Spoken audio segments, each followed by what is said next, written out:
Calvin Batley, the rank was a PO3, of the FA division. They were gathering a crew for the battleship Missouri. Of course, being a young guy, I wanted to go where the action was, as normal. And I tried my very best to get assigned to the Missouri, and I was lucky enough to get assigned to it. And I was just when I went aboard it, I was assigned to the FA division as a striker, and which was something I didn't quite understand at the time, but hindsight, that was the best thing that ever happened to me. Well, this happened in Norfolk, Virginia. I come up to Pittsburgh, went through the receiving station to the Missouri, and it was I guess you'd say a kind of overwhelming honor of the fact you were going to be on a ship that had that reputation. And not knowing until I got aboard the ship, went to the gunnery office for my assignment, what I was going to do. I was still a striker at that time. In other words, a seaman apprentice. So when I got aboard the Missouri, I went on aboard alone. I was by myself. No other people came aboard the ship at that time. Now, later on, they had a lot of people come aboard for beefing up the crew. That's really what I was doing, adding to the crew to get ready to go back to Korea for a second term. And when I went aboard, I went to the gunnery office for my assignment, and they were very busy, so I was standing at parade rest inside the gunnery office and dancing around as people was coming and going, trying to stay out of their way. And there was a full lieutenant that was in charge of the FA division, FM division. And he spotted me for whatever reason and came over and talked to me. And we were trying to talk, but having to move around because of the traffic and the busy environment we were in. And he asked me to go up to his room where we wouldn't be interrupted and he could talk to me. So he took me up to his stateroom and talked to me about the FA division, and explained to me. I didn't have any idea what it was all about, but he explained to me what it was about, and asked me if I'd be interested in joining the team, and I said sure. It sounded like a good opportunity, and so he put me in the FA division. He could have put me in the FM, but I was assigned to the FA division, I guess because of manning requirements. And that's where I went for assignment, which turned out to be the greatest opportunity I had in the Navy. They were in charge of in control of the equipment was used, control the guns. And you had directors and radars and stuff, and computers and what have you, controlled the 40 millimeter and the 5-inch. And the FA division was 5-inch, 40 millimeter and 5-inch. The FM division, which was assisted division, was for the main battery, the 16-inch gun. Same thing, except control. And we had radar rooms, computer rooms, gun directors. That's what it really consisted of, those three items. And I was assigned originally to 40 millimeter gun directors. We had some equipment on the guns themselves, the electronics on the guns themselves that interacted with the directors. We had that equipment on the gun mount itself, but otherwise it was primarily directors, computers, and radars. Well, it was we had gone through a shipyard period to get the ship prepared to operate for at least 6 months without any maintenance or any problems. And after coming out of the shipyard, we went down to Guantanamo Bay for some gunnery practice, through the canal, over to Hawaii, and spent maybe 5 days over there.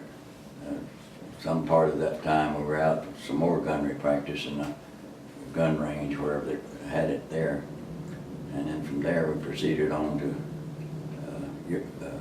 Tokyo Bay. And each task group has a flagship, and our flagship happened to be the battleships. And we relieved the New Jersey transferred the flag, their staff and all, over to our ship. And they proceeded back to the States, having completed their mission, and we relieved them to do 6 months with a task group, Group 77 or Task Force 77. And that was the beginning of our campaign, and we operated at what they considered a fairly high speed, 22 knot speed in a Sea of Japan as a task group. And it was we got in there in the fall and we left in the spring. It was I remember it as being an extremely cold, miserable winter with a lot of duty. In other words, you between watching, trying to maintain your equipment, standing watching, trying to maintain your equipment and doing general quarters and so forth, it was at least a 20-hour day.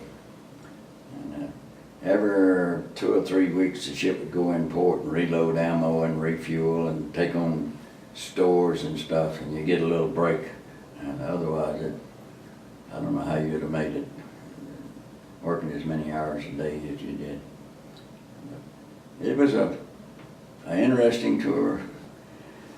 We had helicopters on the side, a helicopter, and at times maybe a second helicopter, but primarily one helicopter that we used as a spotter.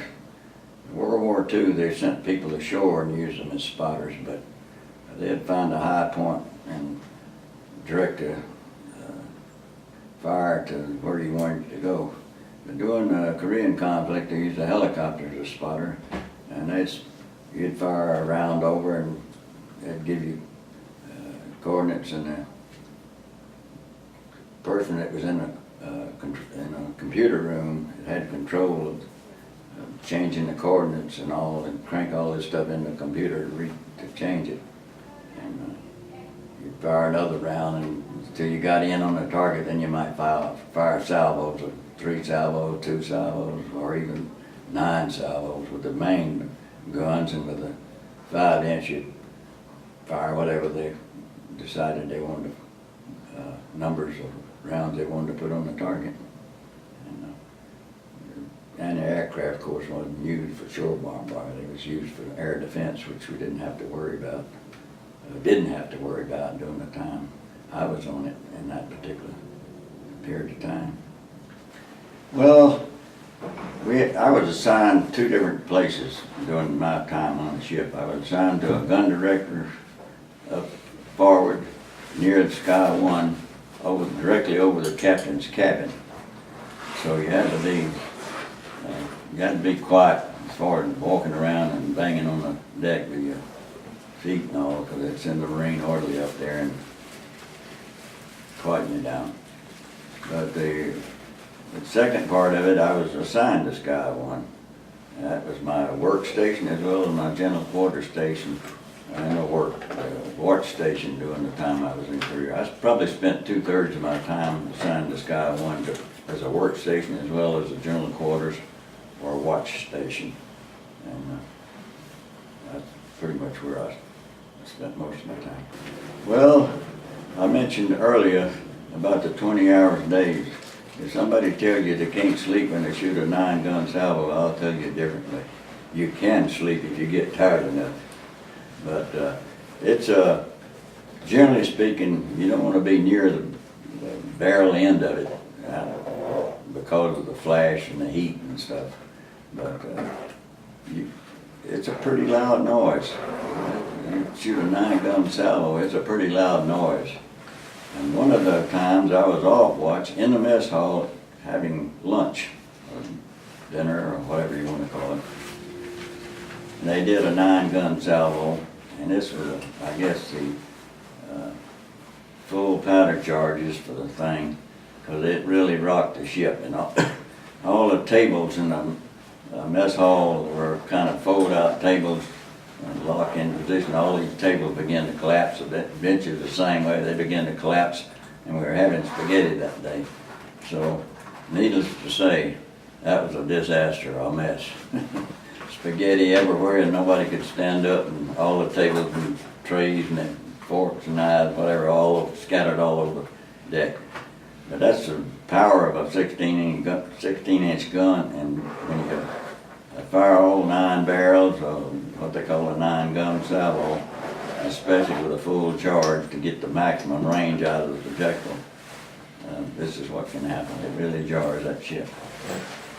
We normally operate in the Sea of Japan, and the second tour, there was one time that our ship went around the southern part of Korea over into the Yellow Sea, into the Incheon area near Seoul, and there was a lot of high-ranking activity. All of our major officers from the various services, including the Korean services, were all in a meeting or various campaign that we were involved in.